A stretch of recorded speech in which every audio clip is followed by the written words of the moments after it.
आप daily current affairs भी पढ़ते होंगे, रीड करना बहुत ज़रूरी है और डेली आप एडिटोरियल को लेकर के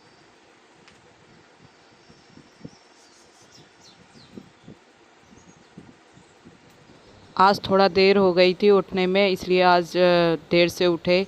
और अब हम उठ कर के उठे हैं आराम से, थोड़ी सी प्रार्थना की हाथ जोड़ करके। देखते हैं आगे। अभी यहाँ मैं ब्रश कर रही हूँ फटाफट जल्दी से, क्योंकि आज वैसे भी देर हो चुकी है। जल्दी जल्दी सारा कार्य हो रहा है। रूटीन बिगड़ जाता है अगर जब देर से आप उठते हो या देर से सोते हो। और यहाँ मैं ब्रश करके अब फ्रेश होंगी, यानी मुंह धोऊंगी थोड़ा सा। यहाँ मैं विटामिन सी का सीरम लगा रही हूँ, क्योंकि फेस को अगर धो के आप आए हो ऐसे ही छोड़ दोगे तो बहुत डल और रूखा रूखा हो जाएगा। तो उसमें नमी मिलती रहनी चाहिए। यानी विटामिन सी का मैंने इसलिए लगाया क्योंकि मेरे फेस में बहुत पिंपल्स के दाग हैं, दाग धब्बे हैं। तो उसे लगाने से थोड़ा दाग चले जाते हैं और फेस ग्लो करता है। यहाँ दोस्तों हम अब पानी बॉइल्ड करने जा रहे हैं। थोड़ा मॉर्निंग टाइम पे पानी खाली पेट पीना चाहिए। और वैसे भी अभी देख रहे हैं कोरोना जैसी महामारी फैली हुई है, तो अपनी एक सेफ्टी के लिए भी और वैसे भी रेगुलर डेज़ में भी आप थोड़ा सा तुलसी का, यहाँ मैं वही बता रही हूँ। और कि तुलसी का जो तेल होता है मार्केट में आता है 75 की एक छोटी सी शीशी आती है, वही मैंने लिया। और क्या होता है, बॉइल्ड पानी में आप इसको डाल के 4 से 5 बूंदे पी सकते हो।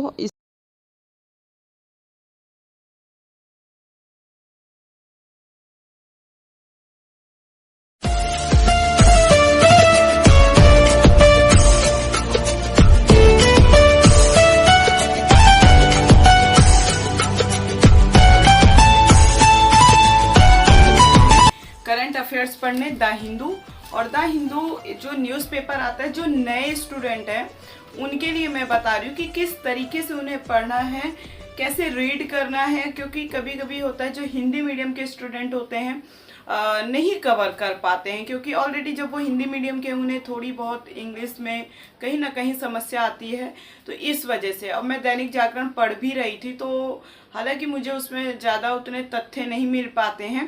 तो में मुझे बहुत ही ऑथेंटिक न्यूज़ मिल जाती है, करंट अफेयर से रिलेटेड पूरी तथ्य मिल जाते हैं।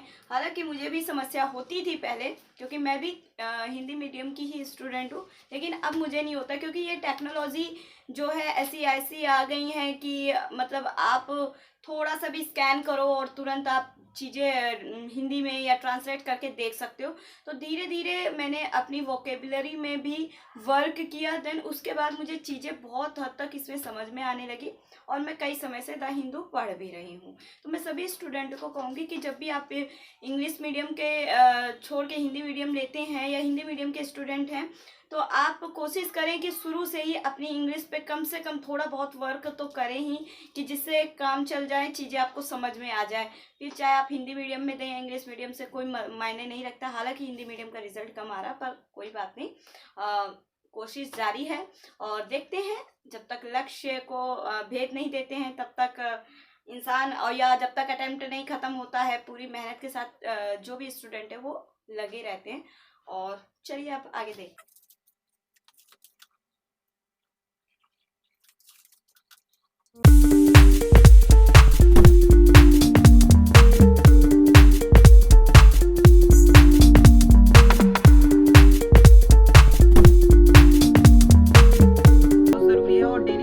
एडिटोरियल को लेकर के कुछ ऐसी न्यूज़ें भी कलेक्ट करें जो करंट अफेयर्स के तथ्य के आधार से बहुत ही इंपॉर्टेंट है, और पर डे के हिसाब से नोट्स बनाएं। क्योंकि करंट अफेयर्स का जो दायरा है वो बहुत ही ब्रॉड है, बड़ा है। अगर आप एक दिन भी मिस कर जाते हैं तो फिर वो आपके ऊपर बर्डन बन जाता है। एक यूपीएससी स्टूडेंट के लिए जो सिविल सर्विसेज एग्जाम की तैयारी कर रहे हैं या फिर स्टेट पीसीएस की तैयारी कर रहे हैं, क्योंकि स्टेट पीसीएस भी किसी से कम नहीं है, वो भी उसका भी कंपटीशन बहुत बढ़ चुका है। और ये कभी मत सोचिए कि दूसरा स्टूडेंट किस तरीके से पढ़ रहा है या मैं ही कैसे पढ़ रही हूँ। कुछ चीज़ें मेरी आपको अच्छी लगेगी, कुछ चीज़ें खराब भी लग सकती हैं। तो अपना एक दायरा, एक अपना तरीका खुद बनाएं। दोस्तों अब ये दिन का 1 बज रहा है, जैसा कि अभी आपको लोगों को दिखा। खाना खाने का भी टाइम हो गया। चावल है, सब्जी में आलू और शिमला मिर्च टमाटर की सब्ज़ी बनाई है मैंने। देन उसके बाद ये है आंवले का अचार, क्योंकि आंवला मुझे बहुत पसंद है तो मैं अचार के रूप में भी इसका यूज़ करती हूँ। और ये हमारा है खीरे का रायता। तो गर्मी में क्या होता है, समर में अगर आप ठंडी ठंडी चीज़ें यूज़ करते हो तो बहुत अच्छा रहता है। गाइस देख सकते हैं आप, ये अभी 2 बजा हुआ है, 2 बजे का समय है और किस तरीके से पूरा बाहर एकदम धूप ही धूप है, क्योंकि हमारा जो रूम है वो एकदम से ऊपर की तरफ है तो बहुत गर्मी हो जाती है। आप देख सकते हैं एकदम से धूप है जिससे कि एकदम ऊपर छत एकदम तप जाती है ना, तो बहुत गर्मी हो जाती है। अब क्या करें, स्टूडेंट लाइफ है, अपना जीवन चल रहा है। तो मैं बस इसलिए मैं यहाँ पे यूट्यूब पे ब्लॉग बनाना स्टार्ट किया कि जो भी स्टूडेंट है, क्योंकि समस्या उनके पास बहुत आती हैं, बहुत सी समस्याओं से जूझना पड़ता है लाइफ में, लेकिन उसको किस तरीके से आपको मैनेज करते हुए आगे निकलना है। पैसों से लेकर के मेंटली प्रेशर तक बहुत सी चीज़ें होती हैं। हर जगह पैसा भी होते हुए भी हम मेंटली प्रिपेयर नहीं हो पाते हैं, बहुत सी समस्याएं होती हैं। तो उन चीज़ों को हम दरकिनार करते हुए, अपने दिमाग का सही यूज़ करते हुए, समय का सही उपयोग करते हुए, तब हम जा कर के एक सिविल सर्विसेज एग्ज़ाम का प्रिपरेशन कर पाते हैं। और सिविल सर्विस केवल किताबी कीड़ा नहीं मानता है, हमको चाहिए। दरअसल किताबों के साथ साथ आपने जो पढ़ाई की उसके दौरान आपने क्या क्या सीखा, ये चीज़ों का जानना बहुत ज़रूरी होता है। क्या आप सोशल वर्क पढ़ते हैं या सोशल इश्यूज़ के बारे में पढ़ते हैं, जो मेंस में एग्ज़ाम पेपर आता है। फर्स्ट पेपर में सोशल वर्क होता है, देन सोशल इश्यूज़ होता है, सेकंड जीएस के पेपर में, मेंस के एग्ज़ाम में। अगर आप उस तरीके को पढ़ के और निजी लाइफ में यूज़ करते हैं या समाज में निकलते हैं तब यूज़ करते हैं, तो कितने स्तर तक आपने रियल लाइफ में चीज़ें यूज़ की है पढ़ाई के दौरान, वो सब चीज़ों का एक तजुर्बा आप लोगों के अंदर होना चाहिए। जैसे कि मैं अपनी ही बात करूं, जो भी नए स्टूडेंट है मैं उनको बता रही हूँ तैयारी के दौरान क्या क्या चीज़ें फेस करनी पड़ती है। वो सारी चीज़ें वो सभी स्टूडेंट के साथ होता है, केवल मेरे साथ ही नहीं, केवल एक स्टूडेंट के साथ नहीं। जिसके पास पैसा है या अच्छी फैमिली है, फैमिली में रह के पढ़ रहे हैं तो समस्या उतनी नहीं होती है, लेकिन फिर भी समस्याएं आती हैं क्योंकि सफ़र बहुत लंबा होता है। और इस पढ़ाई के दौरान आपको पेशेंस की सबसे ज़्यादा ज़रूरत होती है। और वैसे तो देश की सेवा अन्य सर्विस भी करती हैं, लेकिन इसमें अलग क्या है, जो आप देश की सेवा करना चाहते हैं, इस सर्विस में जाना चाहते हैं। पैसा हर सर्विस में मिलता है और सुरक्षा हर सर्विस में है, अधिकतर सर्विस में है, ये सब में इतना है कि मिल जाता है, लेकिन स्पेशल इसमें ही क्यों? आईएएस, आईपीएस या सिविल सर्विसेज एग्जाम आप क्रैक क्यों करना चाहते हो, उसका एक निजी जीवन से आप लाइव मोटिव निकाल। समाप्त हो चुका है, हमने खाना खा लिया है और इसके बाद अभी बजा है 2 बज रहा है दिन का। और मैं सोच रही हूँ कि आधे घंटे, कम से कम आधे घंटे में रिलैक्स कर लूँ, जिससे कि और अच्छे से एनर्जी मेरी बूस्ट होकर मैं अच्छे से पढ़ाई करूँ। क्योंकि क्या होता है कि खाना खाने के बाद अगर आप जस्ट पढ़ते हो तो नींद सी आने लगती है। थोड़ा सा अपने आप को, दिमाग को रिलैक्स देना चाहिए, क्योंकि अब ये शाम का समय हो गया है, 6 बज गया है और दिन डूब भी चुका है थोड़ा बहुत। तो पूजा मैं दोनों टाइम करती हूँ, ज़्यादा नहीं, 10-15 मिनट मुश्किल से, वो भी सही दिल से, सच्चे मन से करती हूँ उस वक्त।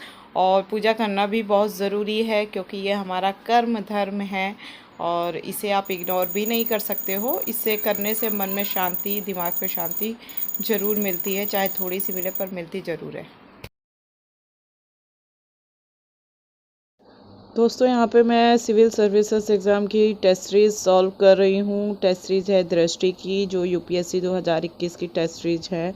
अभी ज़्यादा नई अपडेट तो नहीं आया है, पुराना ही अपडेट है जो कुछ महीने पहले था इस लॉकडाउन से, वही मार्केट में है तो वही मैं ले आई और उसी को सॉल्व कर रही हूँ, क्योंकि टेस्ट सीरीज़ सॉल्व करना बहुत इम्पॉर्टेंट है दोस्तों।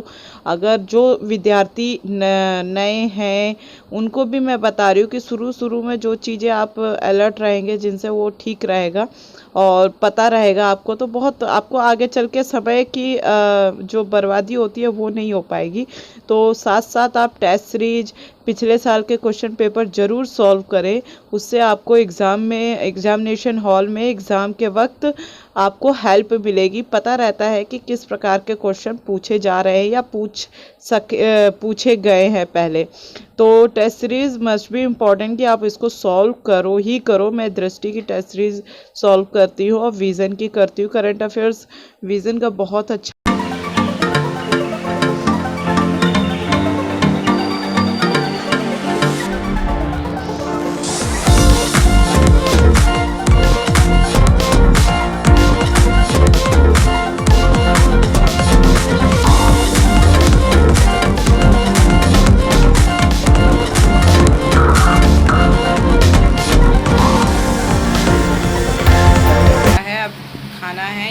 पराठा है और तोरी जो होती है और टमाटर की सब्जी, अचार आंवले का और वो रायता। दोस्तों यहाँ मैं नोट डाउन कर रही हूँ कि मैंने पढ़ाई में क्या क्या सुबह से शाम तक किया। मैंने करंट अफेयर्स पढ़ा, हिस्ट्री पढ़ा एनसीईआरटी के साथ और एनसीईआरटी पॉलिटी की। देन उसके बाद थोड़ी इंग्लिश, रीजनिंग और टेस्ट सीरीज सॉल्व की। पिछले साल के क्वेश्चंस पेपर देखे। ये सारा मैं इस पे एक डायरी में डेली नाइट नोट करती हूँ। ऐसा ना करें कि हम फर्स्ट रीडिंग डाल रहे हैं, चाहे वो एनसीईआरटीज़ हो या फिर करंट अफेयर्स न्यूज़पेपर से रिलेटेड हो, तो कभी भी आप जल्दी जल्दी पढ़ने की कोशिश में मत रहिए। क्या होता है, कई लोग बताते हैं कि आप एक कंटेंट को 10 बार पढ़िए। मैं कहती हूँ कि कोशिश करिए कि पहली बार में ही आपको बहुत सी चीज़ें समझ में आ जाए। कई विद्यार्थियों की आदत होती है कि फटाफट रीड करते जाते हैं। तो मेरी हमेशा एक आदत रही है कि मैं कोशिश करती हूँ कि 2-3 बार तो पढ़ती हूँ नो डाउट, लेकिन कोशिश करती हूँ कि वो कंटेंट जो भी लिखा हुआ है पुस्तकों में वो मुझे पहली बार में बहुत हद तक समझ में आ जाए, जिससे कि सेकंड और थर्ड पोर्शन में मुझे नोट्स बनाने का भी समय मिल जाए और चीज़ें और अच्छे से फाइंड आउट हो जाए, क्लियर हो जाए। हिस्ट्री में मैंने मॉडर्न हिस्ट्री पढ़ा और उसमें भी मैंने नोट्स बनाए, एनसीईआरटीज़ रीड की, कोशिश की। एनसीईआरटी में हमेशा पढ़ती हूँ, ये नहीं कि 6 महीने पढ़ लिए, 4 महीने पढ़ना, माइंड फ्रेश भी करना है। उसके साथ घर में भी बहुत काम होते हैं, स्टूडेंट हो आप तो भी। और बस यही सब रहा मेरा डेली रूटीन। मैं ये इस चैनल में नए ब्लॉग में लाती रहूँगी और उसमें स्टडी बेस मटेरियल रहेगा। मेरी अपनी पर्सनल लाइफ के बारे में भी बताती रहूँगी कि मैं क्या करती हूँ, क्या सोचती हूँ, क्या मेरा व्यक्तित्व है, आगे क्या करना चाहती हूँ। क्या होता है कि आप चीज़ें छुपा के रखोगे, अंदर रखोगे, तो आज का वो समय है कि इंसान विद्यार्थी घुट के रह जाता है, अरे हमारा ये सपना पूरा नहीं हुआ। मुझे लगता है एक्सप्लोर करना ज़रूरी है, लोगों तक पहुँचाना बहुत ज़रूरी है। जब भी आपको समझदारी आ जाए, एक कमरे में पैक रह के पुस्तकों के बीच में भी वो भी चीज़ ठीक नहीं है। मैं अपना पर्सनल एक्सपीरियंस बताती हूँ। कभी फ्रस्ट्रेट हो जाते हैं विद्यार्थी, मेरे साथ भी ऐसा चीज़ हुआ है, लेकिन मुझे लगा कि लाइफ चलती है और होने वालों का होता भी है। स्टडी करते रहिए, आप अपने मेहनत में कोई भी कमी मत लाइए। देन उसके साथ जो साइड की चीज़ें उसे भी इंजॉय करिए, क्योंकि जीवन एक मिला है और 1 महीना क्या 1 घंटे का भी समय अगर आप कहीं भी कुछ ऐसा इंजॉयमेंट नहीं कर रहे हो जिससे कि आपके शरीर को और आपके मानसिक संतुलन में चीज़ें ना बन पाए, तो फिर होता क्या है कि चीज़ें खराब होने लगती है। आप कहने को तो पढ़ते हो पर वो चीज़ें दिमाग में नहीं जाती। मैं आपको अब नेक्स्ट वीडियो में, नेक्स्ट ब्लॉग में मिलती हूँ। जय हिंद, जय भारत।